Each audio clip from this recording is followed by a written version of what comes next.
Hi everyone. This is your announcement for Philosophy 101G, Introduction to the Art of Wondering for the week of February 18th through the 22nd. So we are continuing our work in Module 2.2. We are continuing working on Rene Descartes' writing, Meditations on First Philosophy. So by now, all of the reading should be done. Okay, so you should have already gone through and completed all of the learning activities that I assigned to you. So that would include watching my video commentary as well as reading the commentaries that I had posted, and also reading the text itself, the meditation 1 and also part of meditation 2. Okay, so now this week you should work on the project. Okay, so this is module 2.2 exercise, and I talked about this a little bit in my announcement last week, which, by the way, thank you to everyone who posted that you have seen my announcement. I really appreciate that. That completely made me so happy. So anyway, for this week, you should be working on this project actively now.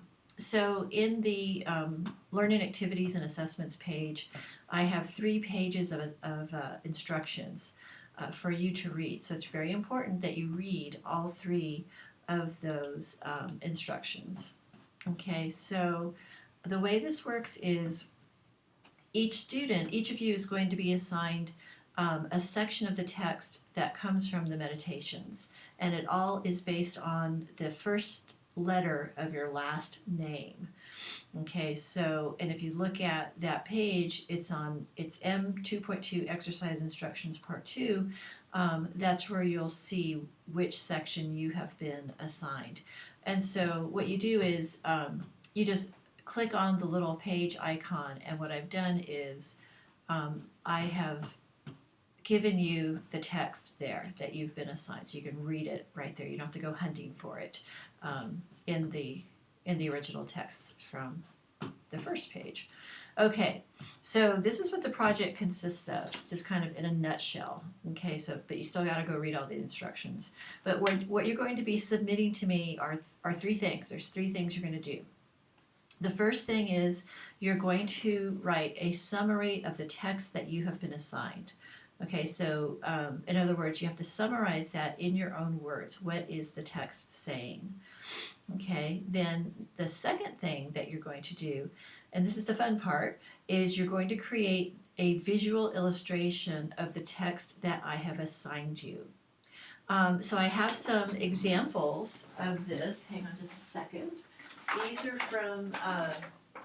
from face-to-face classes. Once upon a time, I used to teach this class face-to-face.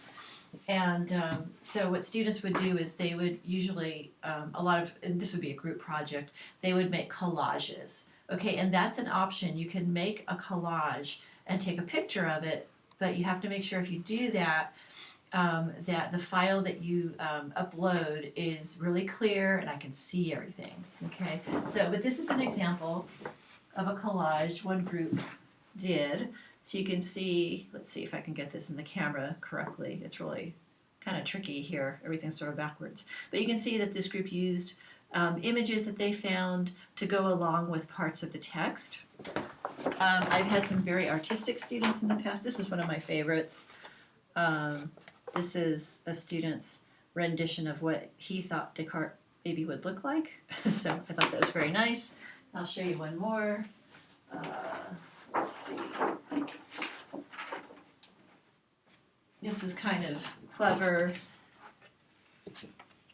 where this group kind of interpreted the text along with some illustrations.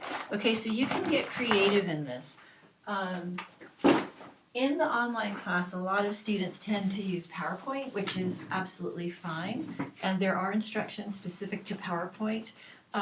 So there are options, okay? So you can do a PowerPoint presentation, you can do a collage like that, okay, and then take a picture of it that I can see very clearly.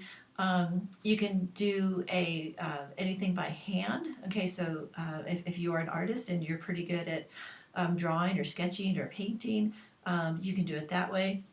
But you have to keep in mind that you have to fulfill all of the requirements of the project. Okay, and those are in the instructions. Okay, so make sure that you pay attention to that. Okay, so that's the visual illustration. Then you're going to upload that visual illustration. You're going to submit it in the discussion. Okay, so it's not an assignment tool, it's in discussion so that everyone can see your illustration. Okay, and we're going to share that. So don't be nervous, okay? And no one's allowed to say anything negative about someone's illustration. And in the past, I've been teaching this class a long time, everyone's always very positive. Okay, so once you do that in the discussion, then you're going to reply or respond to discussion questions as well as reply to your classmates, just like with any discussion in this class. All right, so the timeline is you have to upload your summary and your visual illustration by 11 p.m. on February 22nd. That's 48 hours before the final due date. Okay, and then the final due date for the discussion is February 24th. There is also a journal that will be due as well on February 24th. Okay, so you kind of have a lot to do this week. It's a busy week for our class. If you have any questions that are specific about parts of the instructions, please send me a message here in the inbox so that I can assist you. Okay, that's very important. All right, and don't wait to the last minute. Look at everything now, and if you have questions, please ask me. Okay, and again, it's easier for me to help you if you have a question that's about a specific part of the instructions. All right. Okay, so that's what's going on for this week. I gotta go because this is too long of an announcement. And if y'all want to post that you watch this again, that would be very nice. And that's it. All right, everyone. Have a good week, and I'll see you again soon. Bye.